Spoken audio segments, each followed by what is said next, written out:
Le Technion est présent cette année avec le professeur Alan Wolf. Il a développé, c'est le papa du robot serpent. C'est quoi le robot serpent?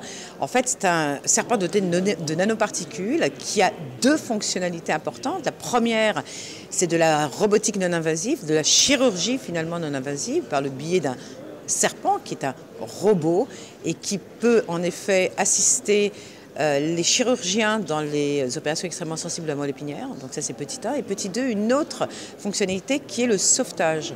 C'est-à-dire que dans les catastrophes naturelles, par exemple, que ce soit des tsunamis, des effondrements, voire même parfois, hélas, des actes de terrorisme, eh bien, s'il y a des victimes sous terre, ce robot peut aller les chercher.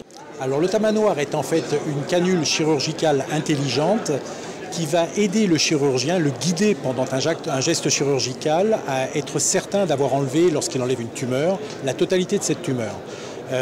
Lorsque l'intervention semble terminée, le chirurgien va pouvoir vérifier que son geste est parfait, vérifier les marges à l'endroit où il a enlevé la tumeur, et avec une information extrêmement simple donnée en temps réel, le tamanoir va dire au chirurgien, eh bien là il reste un petit peu de tumeur qu'il faut continuer à enlever, ou là l'exérèse, ce qu'on appelle l'exérèse, l'ablation de la tumeur est totale et complète.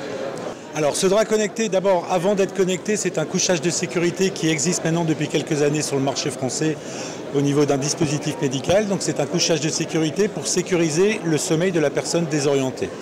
Ça permet à la personne de garder toute liberté de mouvement dans son cadre de lit, mais de ne pas pouvoir en chuter ou de ne pas pouvoir se blesser avec notamment ces barrières de lit.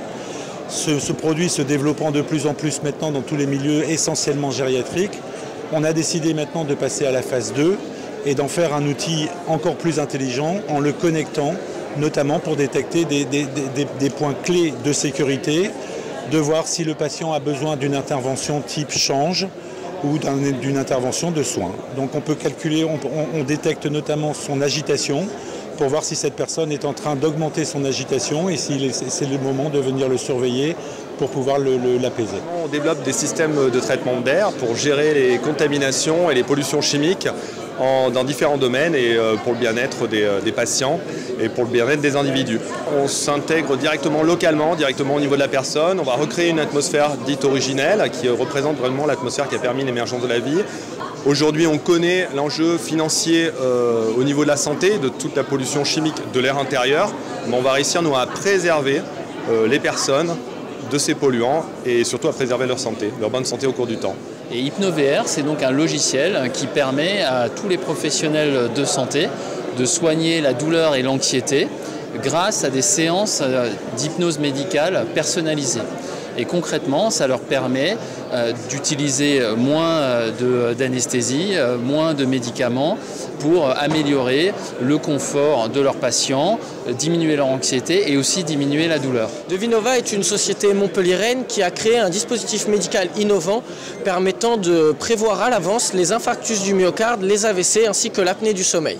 Le médecin a une synthèse totale des données ainsi que le risque du patient d'avoir dans les 2 mois à venir un AVC, un infarctus du myocarde ou une apnée du sommeil. Cela permet de faire des mesures préventives, améliorer son hygiène de vie par exemple, qui est la chose la plus simple à faire, pour pouvoir prévenir. Après ces 2 mois, on refait un examen qui permet de voir si ce risque a diminué.